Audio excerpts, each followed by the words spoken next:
world is as important in a moral sense as any practical consequence. Russia deserves to be in this small, selective club of atrocity committing killers. And Russia deserves to be designated as a state sponsor of terrorism. So we're going to pursue this fight. It is bipartisan. We have other supporters, and uh, it is a priority for me, having seen in very personal ways what Russia has done in Ukraine. We visited in Bucha the site of the mass graves. Women and children, hands tied behind their back, shot in the head. We have talked to prosecutors about Russia kidnapping children and indoctrinating them in Russia, taking them away from their loved ones and parents. We have seen firsthand the kind of terrorism that Russia has committed and sponsored around the world. And I believe that the United States Senate has to take a stand. Well, if I were on the jury, guilty. You did a good job. So, bottom line here, this is a moment in history that will be viewed decades to follow as consequential. What do you have to do to become a state sponsor of terrorism? People are falling out of windows right and left. Putin has been involved with the Wagner Group, which is an extension of the state, dismembering Africa. Navalny's death was beyond strange. Every form of opposition has been crushed in Russia. They use the benefits of the Russian state to support terrorism through the Wagner Group and other entities. Now, Putin has entered into a defense agreement with one of the most notorious terrorist states on the planet. We have lost deterrence. The fact that he would be bold enough to do a defense agreement with North Korea, as Senator Blumenthal said, one of the most oppressive regimes on the planet, means we have lost deterrence. What would it matter if we designated Putin's Russia a state sponsor of terrorism? It would be a morale boost to the people of Ukraine.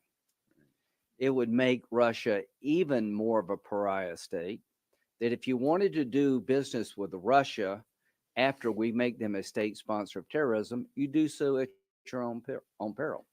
It would allow victims of Putin's barbaric behavior to access American courts through this designation. To my friends at the administration, I've been working with you on Saudi and Israel. I will continue to work with you on normalization between Saudi Arabia and Israel. It's a big deal.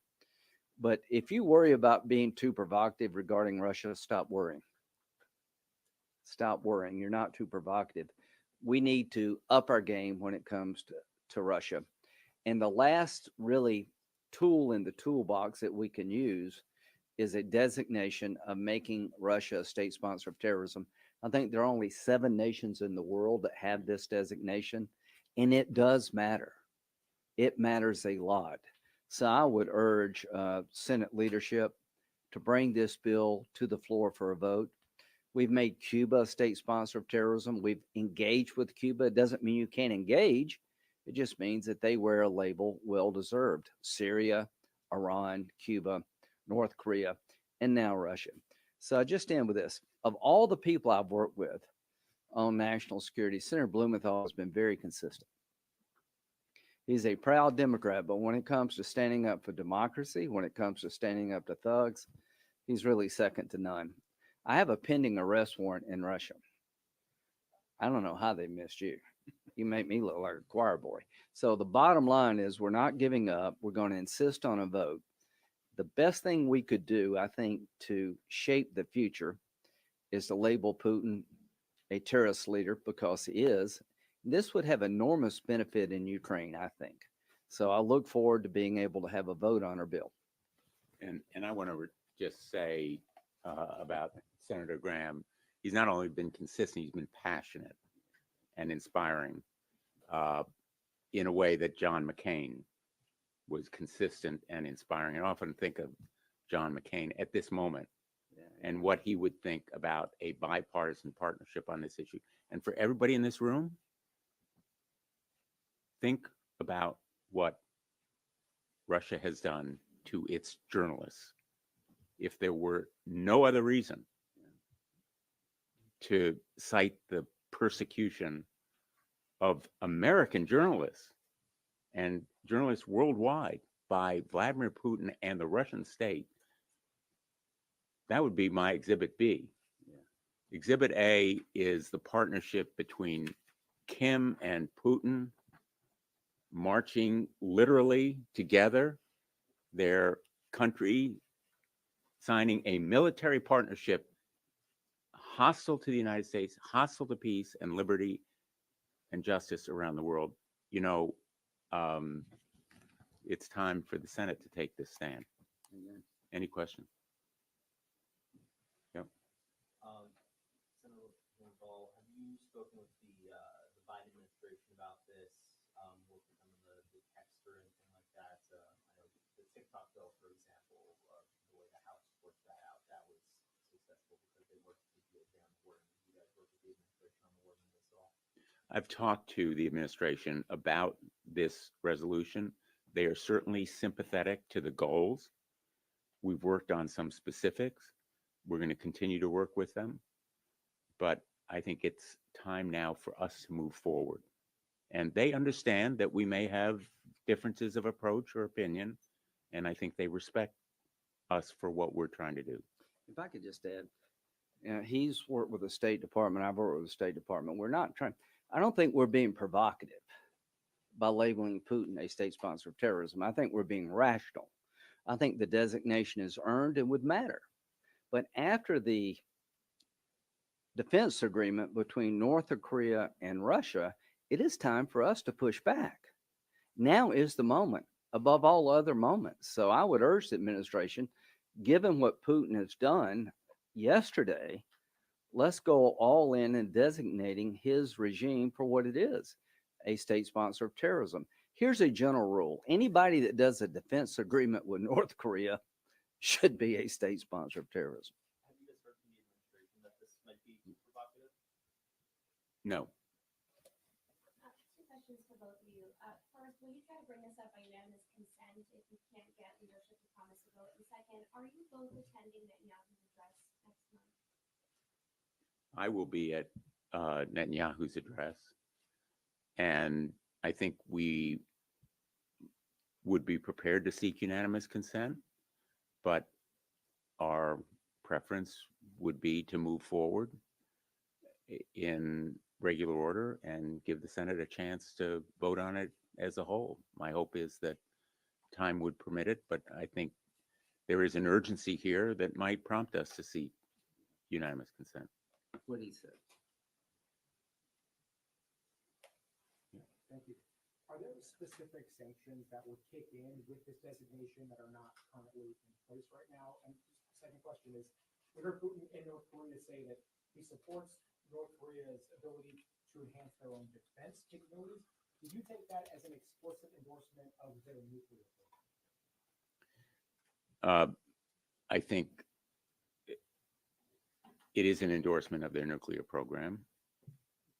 I will tell you, you know, again, I don't want to hold up the picture for a third time, but this photograph is not just outrageous, it is deeply scary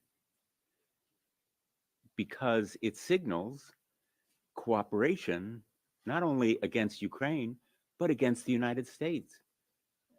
I don't even need to go into the classified briefings that we've received to tell you how frightening the idea is that Russia would be lending its nuclear expertise to North Korea. Remember, Russia, for years and years, opposed North Korea getting exactly this kind of capacity, nuclear capacity, because it was so frightened of what this madman might do. So I interpret it as an endorsement. And that is one of the reasons why I think we need to use every tool available. And if nothing else, let me just tell you uh, what one practical consequence would be. Uh, Russia's sovereign immunity in our courts would be severely restricted and curtailed as a state sponsor of terrorism. There would also be consequences for sanctions enforcement and other results. Senator Grant, question for you. Have you had any conversations with former President Trump about supporting this? No, I haven't. I've been trying to get the bill put together. Be a good question to ask him. Bottom line, just what Senator Blumenthal said. Not only are they in a defense agreement with North Korea, they may be providing nuclear expertise to North Korea to increase their nuclear arsenal. Now, if that doesn't get you to being a state sponsor of terrorism, what would? Right. Increasing the nuclear capability of somebody already on the state sponsor of terrorism list should just be an automatic inclusion of the country in question. So, as to unanimous consent, I'd like the committee to have a first shot at this, but to me, this is one of the most important decisions our generation of politicians will make. Because if we made Russia state sponsored terrorism, it would change the momentum in Ukraine overnight. It would be a morale boost to the Ukrainians. It would make it hard for anybody to do business with Russia, and it would further isolate this regime. My hope is the Russian people one day will be free of Putin and his cronies. They're suffering as much as anyone. You haven't asked me, but I haven't been in touch with former President Trump either. I'll let him go. Yeah. If talking about Ukraine and European allies, they would not have importance in the language for sure. We would have question on when it could be possibly brought in forth. Do you have any ideas on timing? And the second question, Ukraine also right now calling for administration to lift all the restrictions to use American long-range missiles, attackers in particular. And at the House, there were a lot of efforts to call on administration to do that. Would you support to lift all the restrictions from Ukrainian army to use American long-range missiles? Well, I'll give you my view, which is I strongly support this resolution, as you've gathered from the passion that we've sought to communicate here. But it's no substitute for continuing military support to Ukraine. It's no substitute Right. for Amen. long-range artillery, ATACMS, and air defense.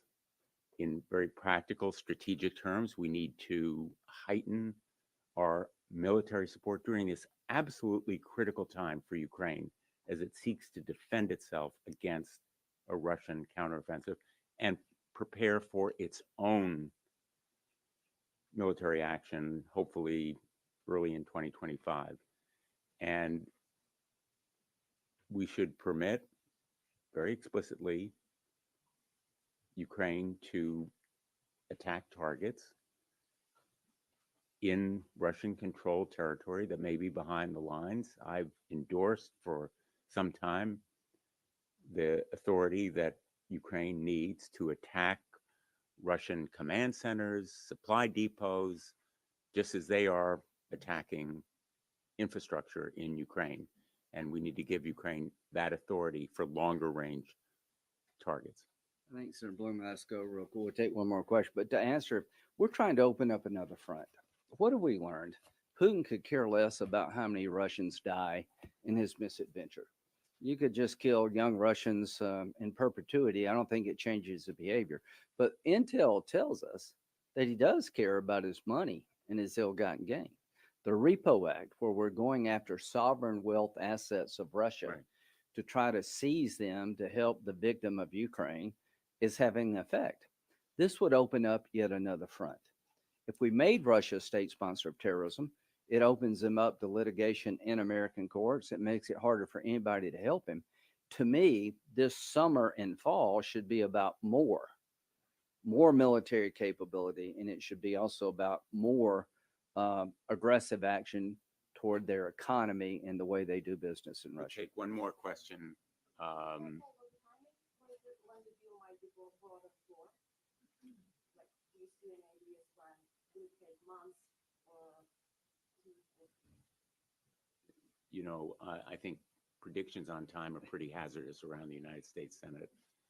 I'm not going to make a Well, prediction, but We'll do our sooner best. rather than later, We'll do our best. right away. Yeah, this will be the last question. You gotta go, right? Curious about your position on the idea of including women in the draft and the NDA. That's not the subject of the debate today. One more? Yeah. Have you guys spoken with your colleagues in the House to make sure that this bill does make it to the president's desk if this passes through the Senate? You know, I would be the last person in the world to say I've done a kind of scientific poll among members of the House, but I can tell you there'd be very strong bipartisan support. We just went on a trip to Normandy. Profoundly moving. I led a delegation of about 20 senators. And Senator Graham and I were there. I will tell you, I was moved by the speeches. I was affected profoundly by talking to those veterans. They're 100 years old now. They lived through D-Day. And walking the beach in Normandy, Omaha Beach, where those soldiers landed in 8 feet of water and then had to cross 3 football fields, flat, no cover, when they were under a hail of mortars and machine guns. That kind of courage was a moment in time. We need to have the same kind of courage here. And I talked to members of the House who also went to Normandy for that trip. If we can summon the courage of that kind of moment for this resolution, but as Senator Graham said so well, for countering Russia as it imperils democracy now, just as Hitler did then, we will pass this resolution, but we will do more. This resolution is no substitute for seizure of assets. It's no substitute for providing arms. It's no substitute for the United States galvanizing the world against North Korea, Russia, Iran. Democracy is under siege and assault. And this is not just words on a piece of paper. This is a statement of moral intent. And we'll wrap it up with this. Just to imagine for a moment, if you voted against this resolution, if you had a chance to vote, look what you'd be endorsing. You would be saying, well, that's not enough.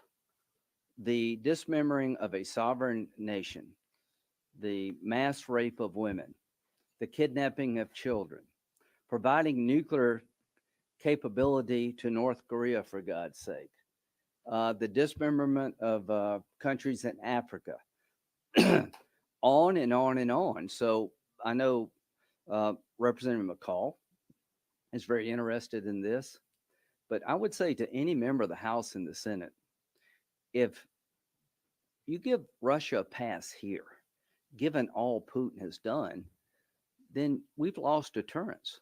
If this is not enough, I mean, as of yesterday, if there was any doubt about who Putin is in terms of a terrorist state, he just entered into a defense agreement with North Korea, for God's sake, and pledging to help their nuclear program. If you can forgive all that, then you will shine in history all the wrong ways. If you could go back in time and learn from the mistakes of the 30s, where people apologized and wrote off Hitler as just wanting this and not that, not understanding who they were dealing with, they do not age well, those decisions back in the 30s. I'm telling you right now, if you let Putin get away with this latest misadventure, you will not age well in history. Thank you. Thank you all. What were you guys about the space and the